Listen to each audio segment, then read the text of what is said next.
Good evening বন্ধুরা। তো ঘড়িতে প্রায় বাজে 8:40 মতো।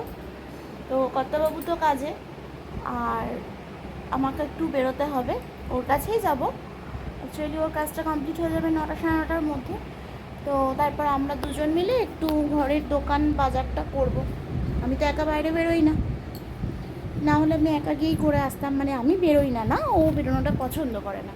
তো এ দেখো আমার পুচকু শুয়ে রয়েছে, ওই দেখো ওর খাবার দিয়েছি আজকে বিনস, টমেটো, গাজর আর জল।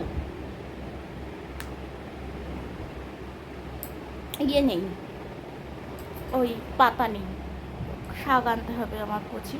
আর এ দেখো আজকে বিকেলবেলায় আমি এই কম্বল দেখতে পাবে, এই কম্বল কেচেছি।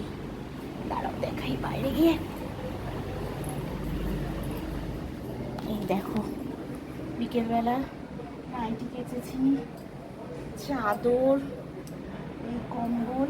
এত গরম যে কম্বল পুরো শুকিয়ে গেছে।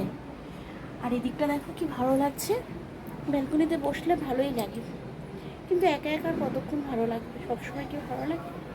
পুরো শুকিয়ে গেছে।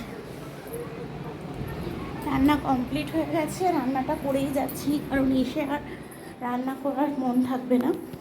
যে তরকারি, একটু ডিম নিয়ে আসবো, মাছ দেখি কিনি, বা মাংসর যেটা নেব সেটা এসে হবে। রাতে আর মাংস হবে না, যদি মাছ নিয়ে আসি তাহলে মাছ ভেজে দেবো, আর যদি ডিম নিয়ে আসি ডিমটা তো আনবই, বাট যদি মাছ নিয়ে আসি মাছ ভেজে নেবো, আর না হলে ডিমের অমলেট করে দেবো। তো এ দেখো সেই কালকের ভাত, এ দেখো এখনও রয়েছে। তো এটা দেখা যাক, যদি খাবো, নাহলে ফেলে দিতে হবে। আমি ভাত ফেলতে আমি একদম পছন্দ করি না, বাট আজকে সকালেও আমি ঠান্ডা ভাত খেয়েছি, দুপুরেও খেয়েছি। এবার আমার তো থাইরয়েড আছে, রাতে খেলে যদি শরীর খারাপ করে, আর কর্তাকে দেবো না, কর্তার জন্য গরম ভাত করে দিয়েছি। তরি তরকারি হয়ে গেছে, আর এই যে কর্তার জন্য গরম ভাত করে রেখে গেলাম। তো এই ঘর দেখো পরিষ্কার করা হয়েছে, পর্দাগুলো কেচেছিলাম, আর বিছানার চাদরটাও পরিষ্কার করে পাতলাম।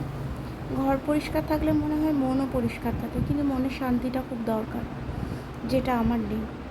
যাই হোক, ঘরদোর পরিষ্কার করে গেছি, ওই ঘরও পরিষ্কার। এই দেখ আমার পুচকু আমার সাথে চলে এলো, আমার সোনা। এটা জানো তো, মানুষ বা পশু খুব বোঝে, মানুষ কতটা বোঝে জানি না।